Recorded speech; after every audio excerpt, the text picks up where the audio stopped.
there's always a promise that you're going to get your files back. But whether you get those back, even if you pay, you don't know. No one knows.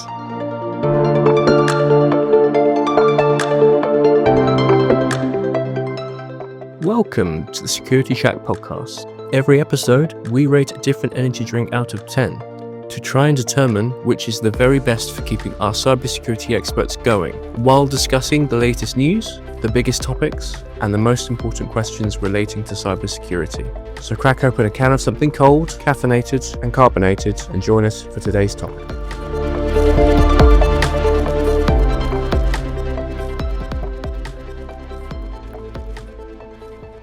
So we're going to start off by having a little sip. Let's see. Come on, cheers. Cheers. It's awful.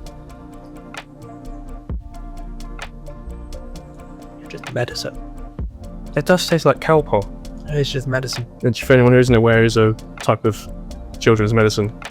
Which is very nice. Yeah. I was expecting more zing.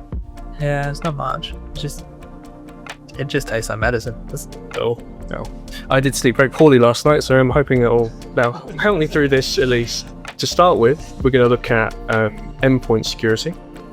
Could you let us sort of explain what that means? So we use 3 different softwares to protect all of your devices, mainly your computers. Windows Defender, which everyone should have heard of, as just a normal antivirus. Then we've got 2 others that go a bit further into it. They monitor everything and let us know if there's anything, if it's signature based or if it's behavioral. Just there to protect all your devices. Today we want to talk about some of the threats to those devices. Could you explain to our audience what malware is? Malware is malicious software. You can get it from anything. You can get it sent through to you on emails, clicking on dodgy links, downloading, installing, anything. It is there to try and normally gain access to your computer, or to either remotely execute code, and then they can spread throughout the network, or just to steal credentials, or just monitor what you're doing and try and get as much information as they can. Malware is a catch-all term for so many different types of attack. I'm going to go over a couple of them today, the ones that are really sort of sticking out at the moment and causing a lot of businesses a lot of pain. Should we start with the worst one, I suppose? Ransomware. What exactly is ransomware and how is it different from sort of other malwares like viruses and things like that people may have heard of? Ransomware is designed to completely interrupt your business. It encrypts all of your files, whether that's on your server, on SharePoint. They're basically there to extort you, so they will encrypt all of your files, send you a message, if it's an email, a call, a pop-up on your screen. They'll ask for money, normally through Bitcoin, because they can't be tracked, or it's harder to track them. And there's always a promise that you're going to get your files back. But whether you get those back, even if you pay, you don't know. No one knows. And it is guideline to not pay. Yeah, I believe that's the UK government's stance, is you shouldn't pay ransomware ransoms because you're encouraging the behaviour to continue in terms of more people to go, oh, well, that works for that person, it'll work for me. Yeah. And also you might not get anything back from it. So you spend the extra money and you still lost that data. Yeah, and you should always have backups. Yeah, because that's the easiest way. If you've got backups, then it's a bit better than having to start over from nothing. So, as a starting your sort of journey in cybersecurity, how would someone on our cybersecurity team go about sort of, if a client came to you and said, "Oh, I think I've got some ransomware on my device," what would be the next step? We would completely isolate the device from the network, because then it can't spread. It can't connect to the internet. It can't leave the computer. It can't go onto the server. It can't go onto SharePoint. Then you bring it into us. We'll do some analysis on it. Try and work out how your device was infected. We'll take a little signature, put it into our antivirus software, and that will stop other devices getting it. And then if it's more widely affected, we can restore files from backups and try and keep you going as close to as what you were before the ransomware took over. But we would never recommend pay it. Yeah. So those backups are really important. Yeah, the backups are the most important thing. Even if it's not ransomware, you need backups. So to give an example of a ransomware attack, I know there are lots in the news all the time, but one of the big ones that in my previous role where I worked more in the public sector was the WannaCry attack, because it had such an impact on the NHS. Could you sort of go into details about how that one worked and why it was sort of such a widespread thing? So WannaCry, it shouldn't have been as massive as it was.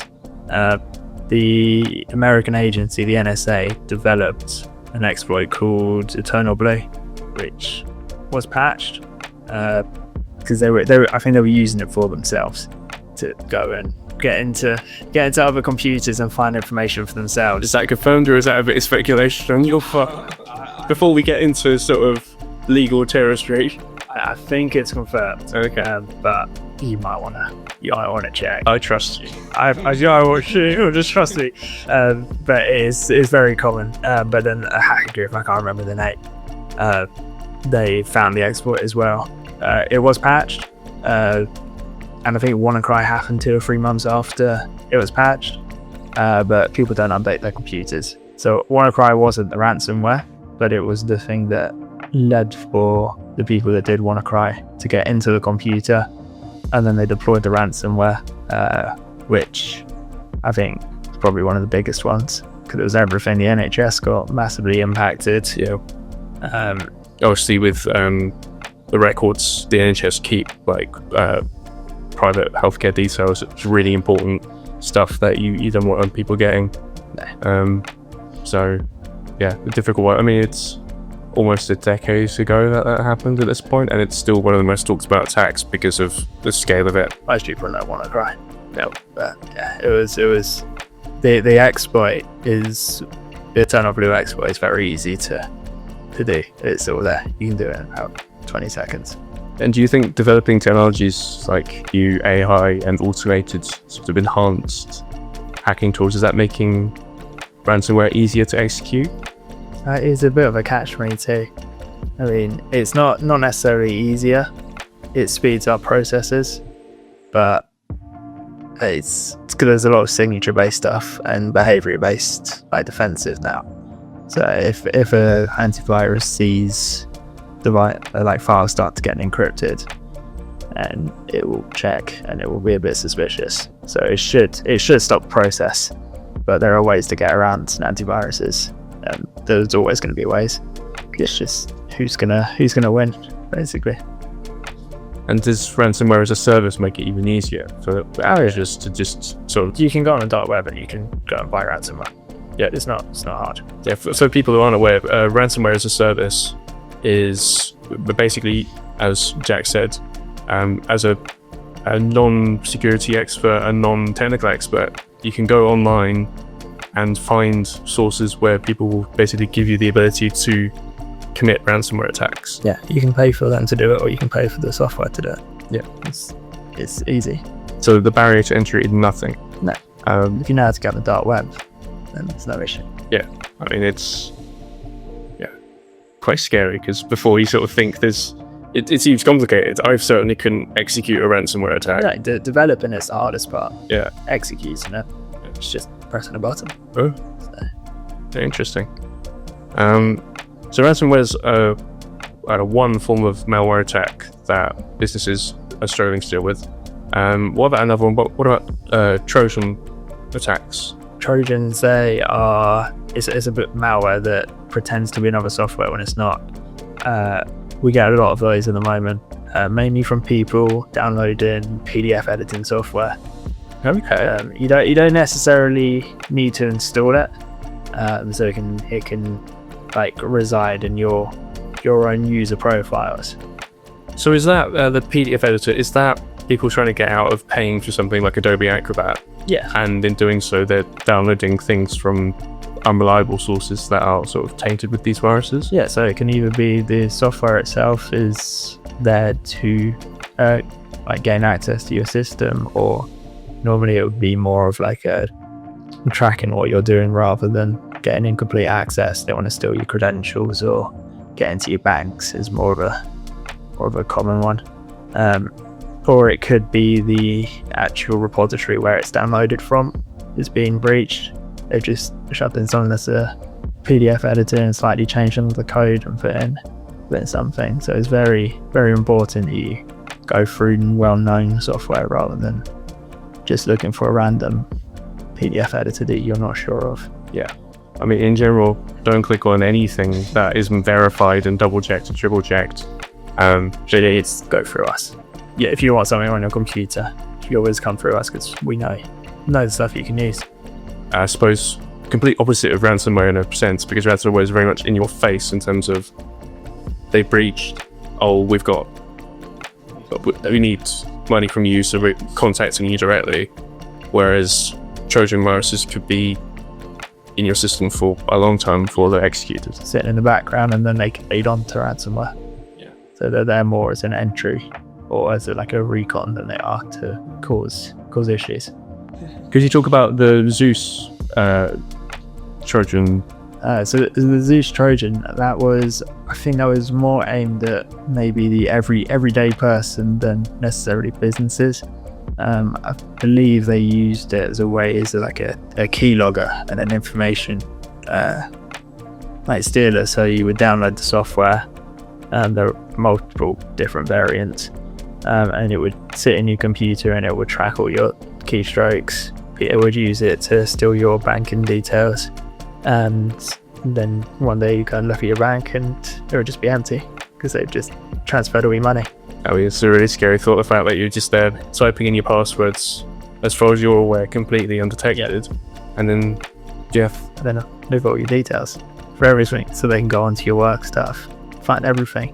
Obviously, that's a bit less common because I think this one was quite old from memory. Yeah, I think it's 2010. Yeah, this particular one. But now we've got MFA and all of that stuff that helps. So we'll get to sort of the stuff that can stop this in this area. But yeah, people and businesses alike really need to be aware of this stuff because would you say it's ramping up? Do you feel like you're seeing more of these sort of ransomware and Trojan attacks? As stuff's getting more expensive, people are trying to cut costs. It's going a lot. It's just silly, like little apps that then can cause massive damage. Yeah. Okay, so now we've gone over a couple of types of malware, some very common ones that businesses are struggling with. What can we do to defend against them, and what do we do if we're affected by one of these attacks? What do we need to do after that? You should all have endpoint security, especially on laptops. iPhones are a bit more, especially like Apple devices, they're a bit more like protected against this sort of stuff. But Windows definitely endpoint protection, especially if it's like for commercial use. Yeah, because you're going to be a target. As you're probably going to speak in another podcast, phishing. Yeah, it's massive, and that's normally how it happens. Do you think it's good to keep work devices and personal devices separate as much as you can? Yeah, we are enforcing quite a lot of work and personal separate now. It's a win-win because you're less likely to compromise your entire business from your device. It also means that you can't get those after-hours emails to your phone. Yeah. So we don't have the protection on personal devices. You can log into your email. If you've got something on your personal device, we can't monitor that, and they can get into your business that way. So we like everything to be monitored. Having a security provider is more of a must now. It's highly recommended. And then there's Cyber Essentials. Yeah, which again, I think we'll do another podcast on that down the line. That should be a basis for every company. To at least aim for.